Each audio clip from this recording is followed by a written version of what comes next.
혹시 차세대 배터리 리사이클링이라고 들어보셨습니까? 아마 보도를 통해서 들은 적은 있지만 정확히 내용이 뭔지 모르겠다 하시는 분들은 이번 순서 좀 집중해서 보시기 바랍니다.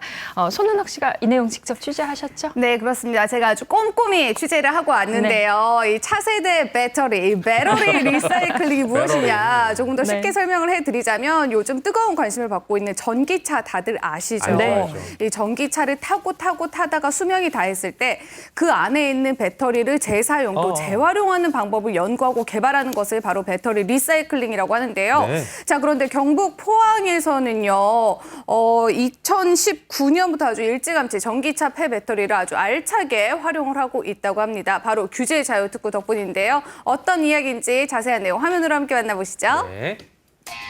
포항으로. 규제 제어 특구를 아시나요? 미래를 선도할 혁신 기술을 규제 없이 테스트를 할 수 있도록 지역을 지정해서 신산업을 키우고 있는 제도인데요. 규제 자유 특구는 전국에 24곳. 오늘은 전기차 배터리 재활용 분야 규제 자유 특구로 지정된 경북으로 가봅니다. 네. 가장 먼저 찾아간 곳은 전기차를 폐차할 때 나오는 폐배터리를 재사용하는 기술을 가진 기업인데요. 네. 이 전기차 배터리 값이 보통 2천만 원이 넘는다는 거 아셨어요? 몰랐어요. 그런데 그간 활용이 불가했던 규제가 완화되면서 재사용의 길이 열렸습니다. 배터리들을 모아서 대용량의 배터리 팩을 제조한 것이 그렇죠. ESS가 됩니다. 그래서 한마디로 에너지 저장 장치라고 부르고 있고요. 그 에너지 저장 장치는 태양광이라든지 이런 친환경 에너지를 저장해서 저희가 실생활에 사용할 수 있도록 하고 있고, 이제 전기차 충전이나 전기 오토바이 충전식에 실증을 좀 진행하고 있습니다. 네. 전기차를 10년 정도 달릴 수 있게 만들어진 배터리를 에너지 저장 장치로 재사용하면 또 10년은 더 사용할 수가 있다고 합니다. 그렇군요. 자, 이렇게 전기차 충전도 할 수 있으니까 굉장히 유용하겠죠. 너무 좋아요.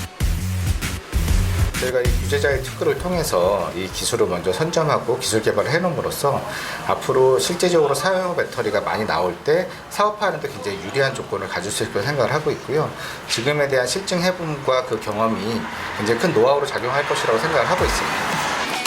이 전기차에서 나온 폐배터리는 전기 오토바이 배터리로도 재사용할 수 있다고 합니다.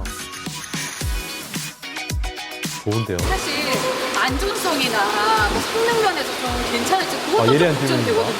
그런 걱정을 많이 하시기 때문에 네. 저희가 개발한 기술이 있습니다. 현재까지의 기술은 오토바이의 위치를 추적하는 정도에 그쳤지만 저희 같은 경우에는 위치뿐만이 아니라 배터리에 대한 정보까지 모니터링이 되기 때문에 어떤 문제가 생겼는지 아니면 현재 바로바로 오토바이의 확인이 배터리가 되는구나. 어떤 상태인지를 다 추적 관찰할 수가 있습니다.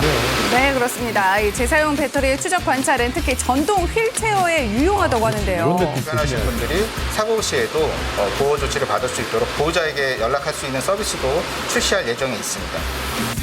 전 세계 전기차 판매량이 급증해 이미 1,000만 대를 돌파했다고 합니다. 2030년에는 우리나라의 전기차가 300만 대가 달릴 것으로 예측이 되고 있는 만큼 폐배터리 발생량도 60만 개에 달할 거라고 하는데요. 경북을 이 규제 제휴 특구로 지정 후 폐배터리 재활용 기준부터 마련될 것이라고 합니다. 할 일이 많아지겠네요. 자, 이곳은 폐배터리의 등급을 분류하는 곳인데요. 규제 제휴 특구 사업으로 지정이 되면서 폐배터리 재활용이 가능해졌습니다. 자동차 배터리예요? 전기차 배터리 수명은 약 10년 정도이고 주행거리가 20만 킬로 정도가 되면 전기차 배터리 성능이 70에서 80% 정도로 떨어져서 전기차로서는 부적합하지만 저희들이 재사용이나 재활용으로는 활용을 하고자 합니다. 네, 이 전기차 배터리는 크고 또 무겁고 전압도 높아서 소형 배터리와는 달리 엄격한 재활용 기준이 적용이 되는데요. 자, 이 기준에 따라서 재사용이나 재활용이 결정이 됩니다. 지금 저희가 지금 이 배터리에 대해서는 B등급 약 85% 정도 종합 성능이 돼서 B등급을 맞았고 등급 분류를 하면 저희들이 A, B, C, D등급으로 나누게 되겠습니다. A, B, C 등급까지는 재사용에 활용을 하고 있고 D등급 맞은 것들은 재활용으로 처리를 하게 되겠습니다. 자, 이곳은 규제 제휴 특구 사업 지정 덕분에 D등급 폐배터리를 재활용할 수 있게 된 기업인데요.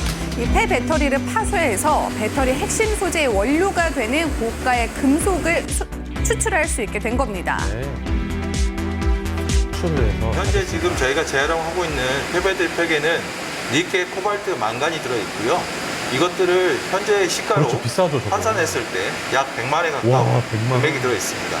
니켈, 코발트, 망간은 100% 해외에서 수입하는 수입을 물질이고요. 하고 있어요. 그런 자원이기 때문에 배터리 재활용이 상당히 중요한 사업으로서 또는 기술로서 각광을 받을 것으로 예상을 하고 있습니다. 네, 배터리 소재의 원료를 생산하는 이 기업, 이 재활용 규제 완화 덕에 포항에 큰 공장을 지을 수 있었다고 합니다. 사업으로 인해서 좀 얻은 성과가 있다면 어떤 게 있을까요? 포항시에서 대부분 인재 채용을 해서 지금 운영을 하고 있고요. 또 한편으로 저희 회사가 이 지역에 들어옴으로 인해서 그 주변의 상권이나 여러 가지 경제적 부분들이 굉장히 활성화가 많이 되었다는 피드백을 많이 받고 있습니다. 폐배터리 재활용이라는 이 신산업을 통해 청년들 일자리 창출에도 기여했는데요. 평균 연령 29세 젊은 회사라고 합니다. 좋습니다. 어떤 포부를 가지고 좀 입사를 하게 되셨어요? 그 전기차 시장이 성장함에 따라서 2차 전지의 수요량이 늘었고 그 2차 전지의 핵심 소재인 양극할 물질을 만들기 위해서 필요한 전구체를 만드는 회사라는 게 저한테 되게 큰 매력이 멋져요, 멋져. 느껴져서 입사를 지원하게 됐습니다. 네, 경북은 성공적인 규제 제어 특구 모델로 주목받고 있는데요. 경북 4세대 배터리 특구는 다수의 기업들이 총 한 5,552억 원을 투자했습니다. 그러다 보니까 지역 경제에도 활력을 불어넣고 포항 블루베리 국가 산단과 영일만 산단에 18개의 배터리 관련 크고 작은 기업들이 입주함으로써 전주기에 걸친 배터리 리사이클링 산업의 생태계를 성공적으로 구축했습니다.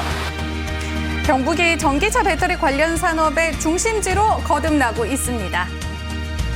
규제자의 특구 사업은 2019년부터 지정이 돼서 금년이 이제 2년 실증 기간이 종료되는 해입니다. 이제 실증 기간이 종료가 되면은 그 성과와 결실을 맺기 위해서 저희 중소벤처기업진흥공단은 이러한 특구 사업자분들을 위해서 정책 자금, 투자, 수출, 그리고 판로 개척 프로그램들을 연계 지원해서 사업화 성공률을 높이고 또 신산업 육성을 통해서 지역 균형 발전에 적극 노력하도록 하겠습니다.